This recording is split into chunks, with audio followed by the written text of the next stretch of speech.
তো ভক্তিবতী মায়েরা গৌর ভক্তমন্ডলী পাপ ছাড়ে না, পাপ গো। তাই তো ভগবান চিন্তা করছে কি করে আমি দ্বারকা ছেড়ে গোলকধামে যাই। তো বাবা পাপ করলেও কিন্তু একটু ভেবে শুনে করতে হয়। যারা ব্রাহ্মণ মানে না, বৈষ্ণব মানে না, শাস্তি কিন্তু অনিবার্য পেতেই হবে। যারা ব্রাহ্মণ মানে না, এই যোগ্য পবিত্র সুতোটা যখন আমার গায়ে দিয়েছে, আমার বাড়িতে কিন্তু 1000 লোক হয়েছে, সেই লোকগুলোর আশীর্বাদ একটা ব্রাহ্মণের এই যোগ্য পবিত্র সুতোটার যে কি গুণ, যে জানে সে জানে। সেই যোগ্য পবিত্র সুতোটাকে যদি অবমাননা করে, তাকে কিন্তু 6 মাস না অথবা 6 বছর পরবর্তী শাস্তি পেতে হবে। তাই তো ভগবান বারবার সিংহাসনে বসে বসে চিন্তা করছে, আর এমন সময় একজন মনে আনন্দে গান গাইতে গাইতে আসে। অবিনয়নে দেশ কৃষ্ণ পাদা নয়ন মোহন নয়নে কৃষ্ণ পাদা নয়নে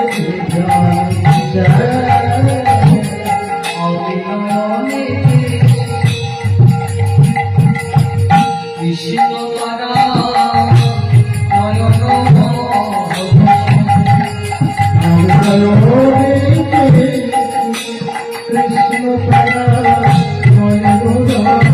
কৃষ্ণ পাদা আমার কণ্ঠে জপ বাজা হয়ে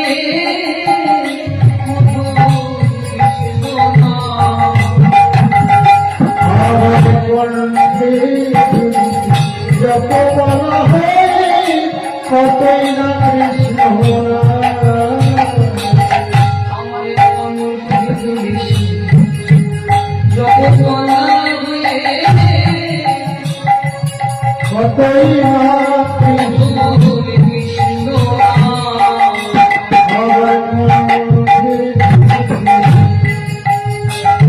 দেখো যত বলা হয় কতই না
ভগবান তাকে প্রণাম করলেন। সেটা কি বাবা সাধারণ কেউ তেজস্বী ব্রাহ্মণ দুর্বাসা।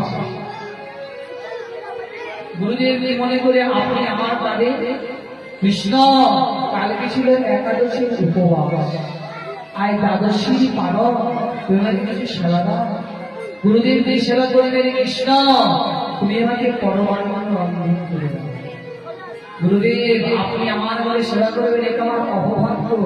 ভিতরে আসা ভিতরে নিয়ে গেছে, ভিতরে নিয়ে গিয়ে বাবা চিনি দুধ চাল এনে নামিয়ে দিয়েছে। গুরুদেব আপনাকে তো আপনি রান্না করে দিতে পারবো না, আপনি রান্না করে সেবা করুন। দুর্বাসা মুনি পায়েসটাকে রান্না করে আর মনে মনে চিন্তা করছে, কৃষ্ণকে তো সবাই বলে ভগবান, সে নাকি দ্বারকা প্রতি।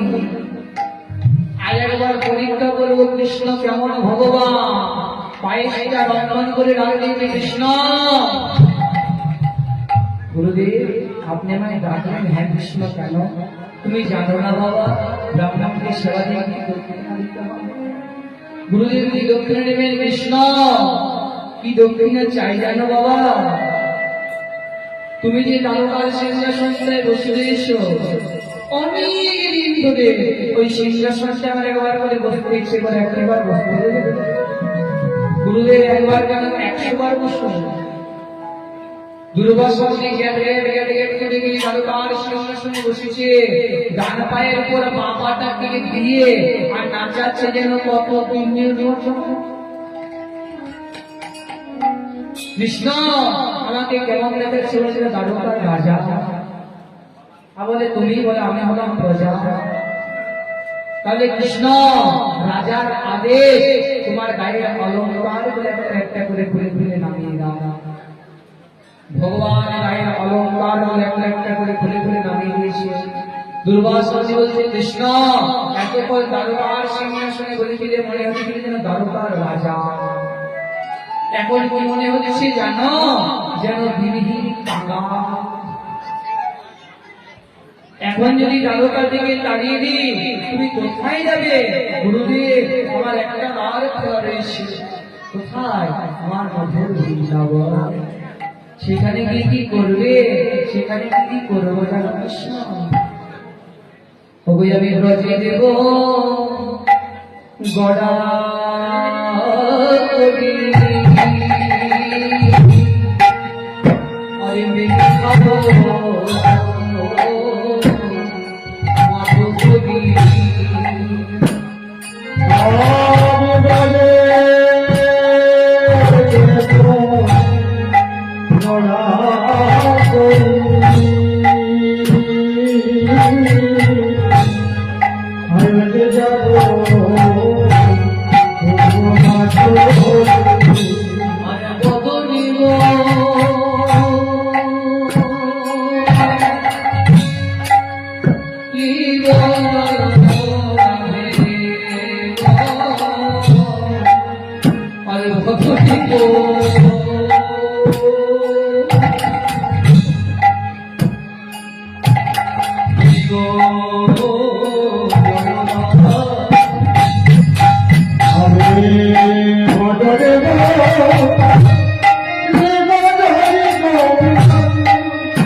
মাধু করি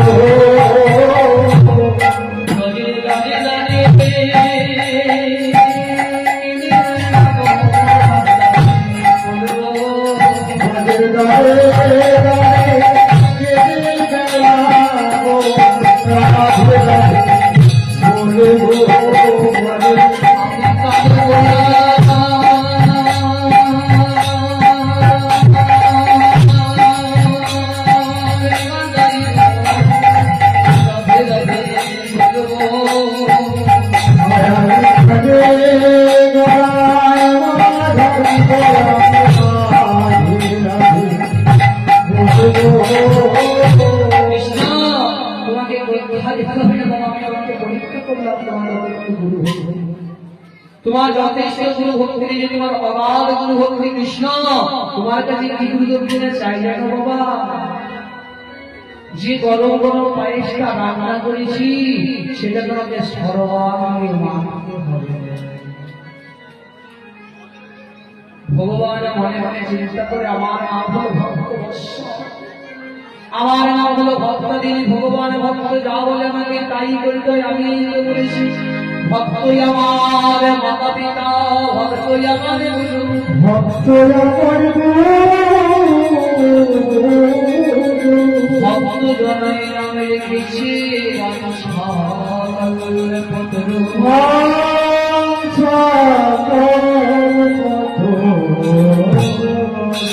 ভক্তই আমার মাতা পিতা। আপনারাই হলেন ভগবানের মাতা পিতা। ভক্তই আমার গুরু, আপনারাই ভগবানের গুরু। ভক্ত জনাই নাম রেখেছে বাঞ্ছা কল্পতরু, আপনারাই ভগবানের নাম রেখেছে বাঞ্ছা কল্পতরু। তো মাগো, যেই না বলেছে দুর্বাসনকে তাড়াতাড়ি পায়েসটা দিয়েছে বাড়িয়ে, ভগবান পায়েসটা সর্বাঙ্গে মাখছে। মাখতে মাখতে মাখতে মাখতে যেই না চরণের তলায় মাখতে গেছে, কিন্তু ব্রাহ্মণের রন্ধন করা পায়েস কিশোরী চরণের তলায় মাখবে। দুর্বাসনে বলছে কৃষ্ণ সর্বাঙ্গে মাখা হয়ে গেছে বলে হ্যাঁ। কৃষ্ণ করে তারাও তো দেখি ভগবান যেটা দাঁড়িয়েছে বলে ওইভাবে নয়, বৃন্দাবনে যেভাবে দাঁড়িয়েছিল বাঁকা হয়ে অধরের দেবতাকে দাঁড়াও দেখি।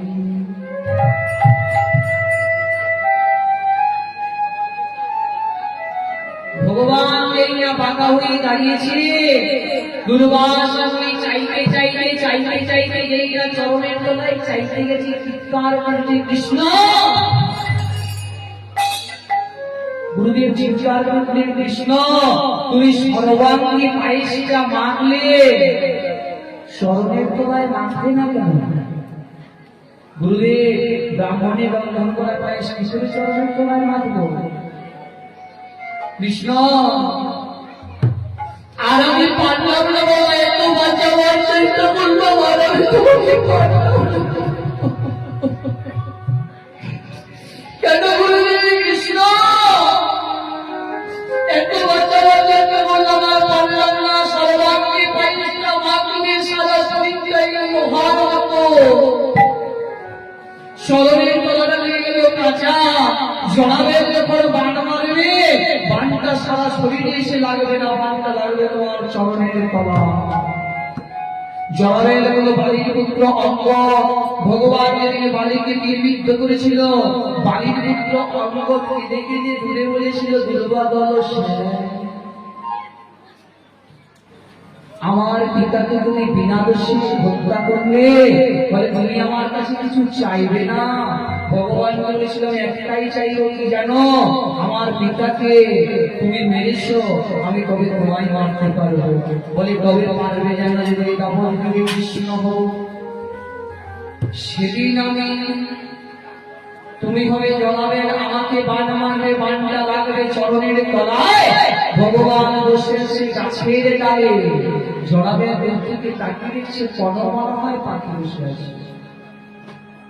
কোন পাখি? ময়ূর পাখি।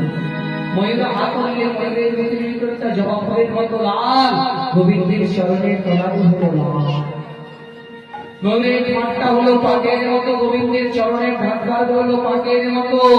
যেই না জড়াবের ময়ূরের বানটা মেরেছে, বানটা গোবিন্দের চরণের তলায় লেগে ঠাকুর আমার গাছের ডালের থেকে মাটিতে পড়ে গেছে, গড়া করে যাচ্ছে আর চিৎকার করছে চলি সকতি না কাপে ধরো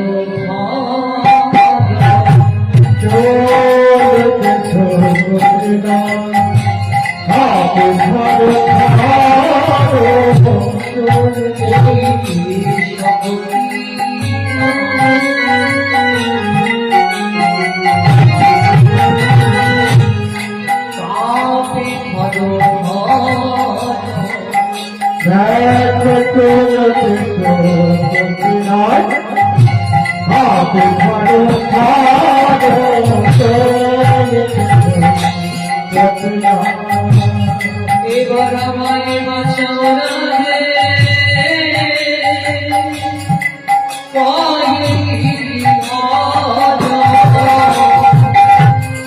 এবার আমায় বাঁচাও রাধে,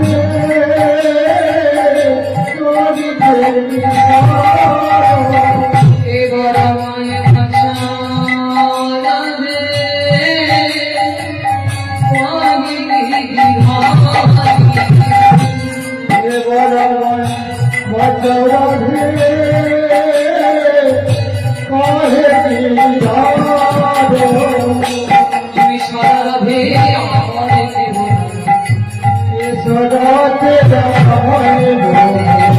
তুমি আমার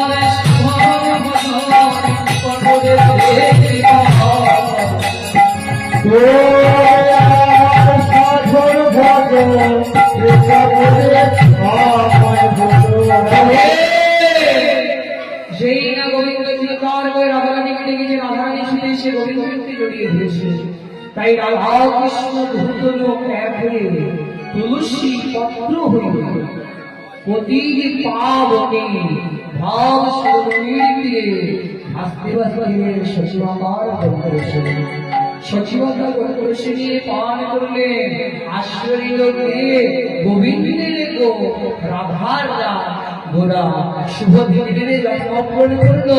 নাম হলো কি শ্রীকৃষ্ণ চৈতন্য মহাপ্রভু। স্বয়ং করেছেন কোথায়? শিবাসাজি নাই অবশ্যই স্বয়ং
ভক্তিমতী মায়েরা ও ভক্তমণ্ডলী, আপনারা যে জ্যৈষ্ঠী মাসের তপব্রতে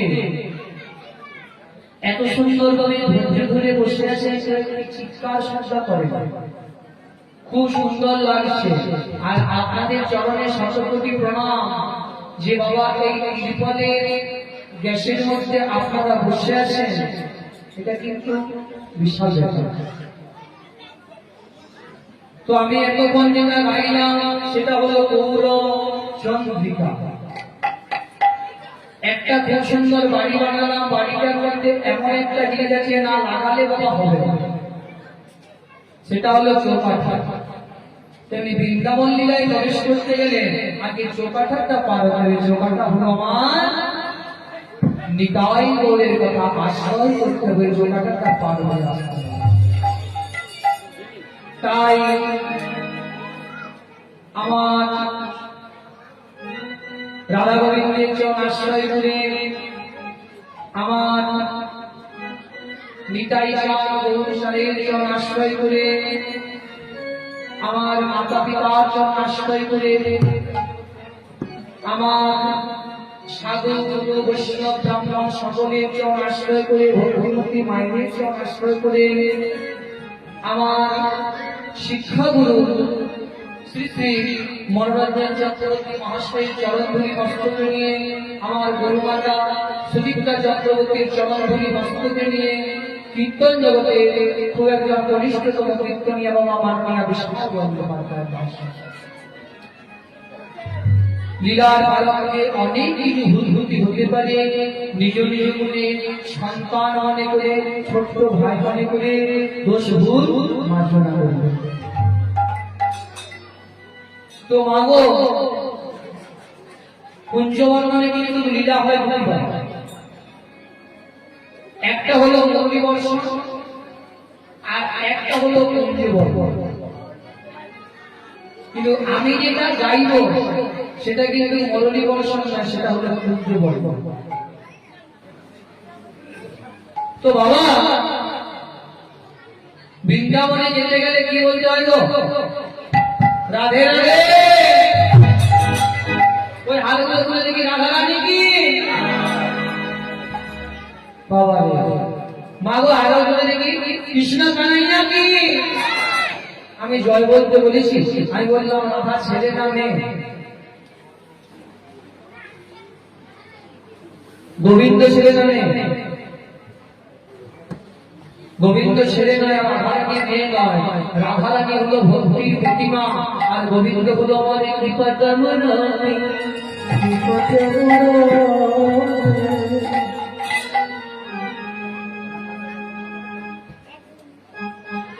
মাগো, তাহলে বৃন্দাবনে রাধা রাধা রাধে রাধে করতে হয় নাকি? একটা ভজন গাইব নাকি? রাধার রাজা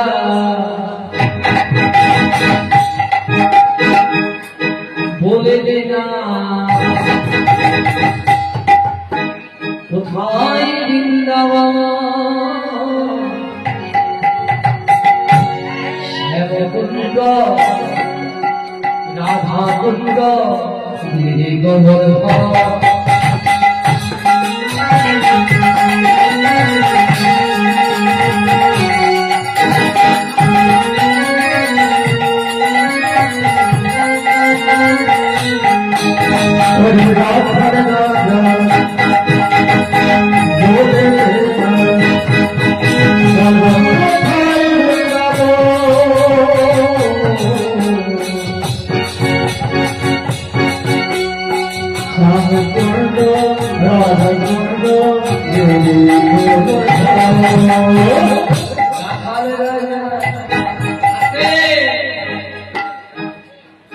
তালে তালে হাতগুলো তালি দেন দেখি। আগেই না সবাই দেবে, সবাই দিলে গানটা গাইব না, আমি বসে দেবো গানটা গাইব। বাজাও সবাই দেখি, আমার এই শ্রীকর বাদকের সবাই বাজান দেখি। রাধার রাজা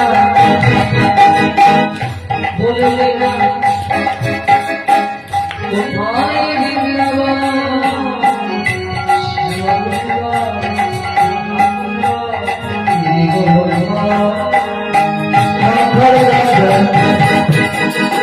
বলে দে না কোথায় বৃন্দাবন, শ্যামকুণ্ড রাধাকুণ্ড গিরিগোবর্ধন। ভাগবতী শ্রী যমুনা নাম বলে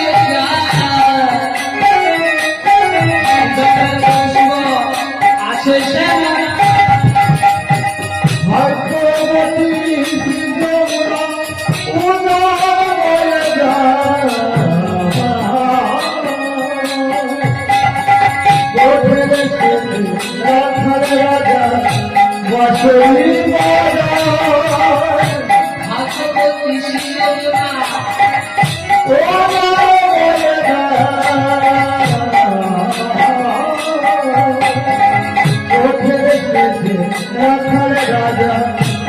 দেশেরি মজা রাধা রাধা রাধা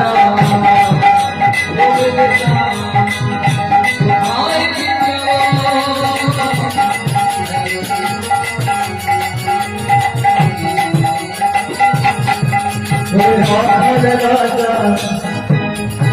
বলে দেনা কোথায় বৃন্দাবন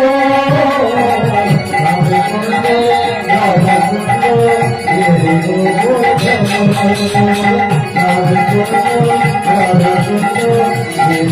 কুন্দ রাধা কুন্দ রাধে কুন্দ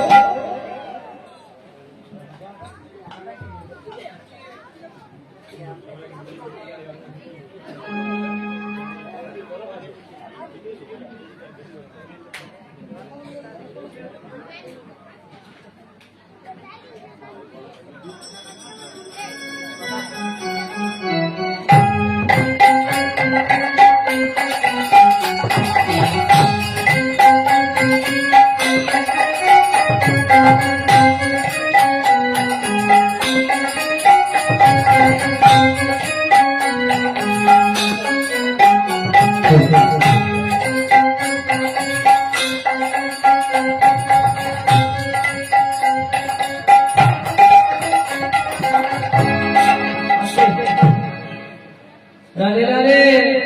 ওই তাহলে বৃন্দাবনে ঢুকে গেলাম, এবার বলুন রাধে রাধে। নতুন করে বৃন্দাবনে যেতে হয়, যেখানে হয় হরি নাম সংকীর্তন, সেটা হয় বাবা মধুর মধুর বৃন্দাবন। যেখানে হয় বৈষ্ণবের আগমন, সেটাই হলো বৃন্দাবন। যেখানে হয় বাবা ব্রাহ্মণের আগমন, সেটাই হয় নব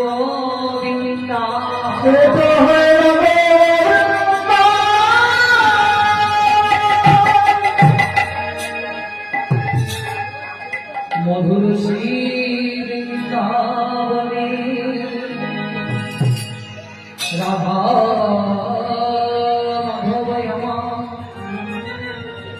সেই সারা রাত্রি রাশি ঋষি জাগরণে করে নৃত্য করে কঠোর পরিশ্রম করে ঘুমিয়ে গেছে। বাবা 16 প্রহরে হরিনাম সংকীর্তন হয়েছে। সেই হরিনামে ঋষি জাগরণ করে নৃত্য করে আজ আমার রাধা রানী লতা পাতার মন্দিরে আমার রাধা গোবিন্দ ঘুমিয়ে আছে। তা দেখে কতকটা বৈষ্ণব কবি পদে পদে বলে, আহা দাসে জাগরণে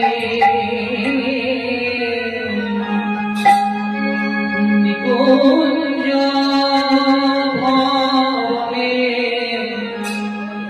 এলয়ে অবসরে।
আমার রাধা গোবিন্দ ঘুমিয়ে গেছে আমার রাধা গোবিন্দ ঘুমিয়ে গেছে আমার রাধা গোবিন্দ ঘুমিয়ে গেছে আমার রাধা গোবিন্দ রাধা ঘুমিয়ে গেছে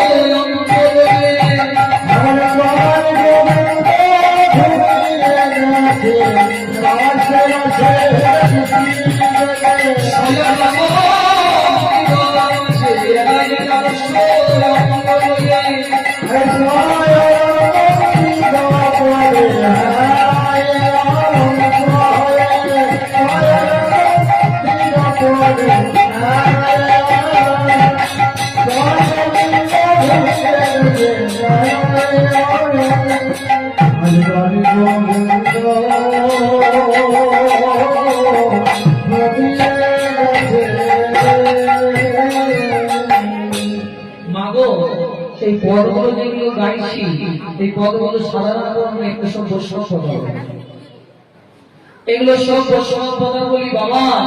আমার যে মানে পরিবারটা রয়েছে, আমার যে খানদানটা রয়েছে, সবাই কিন্তু আমাদের গান বাজনা, আমাদের পূর্বপুরুষ থেকে করে আসছে গান বাজনা। তাহলে এই বৈষ্ণব পদাবলীতে যতই বড় ক্লাসিক্যাল মাস্টার হোক না কেন, বেটা আমাদের কাছে দরে হবে না। কেন জানেন? এগুলো ক্লাসিক্যালের নয় বাবা। আর ক্লাসিক্যাল করে বই পড়তে পারবে, আর নাহলে ক্লাসিক্যালের বাবা আমাদের কাছে এসে ওই ক্লাসিক্যালের পদগুলো ঘুরিয়ে কাটবে। তাহলে যে কীর্তনিয়াই হোক সবার ক্ষেত্রে তো মাগো গণকর্তা বৈষ্ণবী সর্বাঙ্গে কলম নিলে রাস জাগরণে নিকুঞ্জ ভবনে একাই অবশ্য রাস জাগরণে রয়াকার দত্তস্ব রাস, মাঝের আকারটা কেটে দিলে হয়ে যায় রস। রাস জাগরণে নয়, রস জাগরণে। রস জাগরণে নিকুঞ্জ ভবনে নিকুঞ্জ, নিকুঞ্জ কথার অর্থ হলো নিষ্কাম কুঞ্জ, যে কুঞ্জে কোনো কামনা বাসনা নেই। যেদিন রামচন্দ্র সীতা ভরা হয়ে বনবাসে গেছে, ভাই রে জল পিপাসা পেয়েছে বলে ঝর্ণার জল বইয়া সেই জল খাবে চলো। যেই না বলেছে বাবা, দুই হাতে করে জল খেতে যাচ্ছে, বলছে দাদা ধনুকটা দাদা। যেই না ধনুকটা কেটেছে, দুই হাতে করে জল খেয়েছে, ভাই চলো দাদা ধনুকটা করলো। যেই না রামচন্দ্র ধনুকটা তুলতে গেছে, দেখছে ধনুকের ডগাটা লাল হয়ে গেছে। রামচন্দ্র জিজ্ঞাসা করছে, ভাই ধনুকের ডগাটা লাল হলো কি করে? বলে তুই ভগবান তুই জানি। রামচন্দ্র তাকাইয়ে রেখে যেখানে ধনুকটা কেটেছিল সেটা একটা গর্ত, আর গর্তে ছিল একটা ব্যাগ। রামচন্দ্র ব্যাগটাকে আঘাত করেছে, তাড়াতাড়ি ব্যাগটাকে হাতে দিয়ে বলছো যে ভেবে রে তোকে কি আমি মারলাম বললি না কেন? রঘুনাথ আমি ছিল না, সবে যখন তোকে আঘাত করে তোরা কত চিৎকার করি, আমি মারলাম বললি না কেন? গোকুলায় আমি আছি ভেগে বলে রঘুনাথ, সবে যখন আঘাত করে তখন আমি তোমায় ডাকি, সাবে যখন দর্শন করে তখন আমি তোমায় ডাকি, আবার তুমি যখন নিজেই মানছ এখন মধুবনে দয়া আমি ডাকব তবে তুমি বলো মধুময়া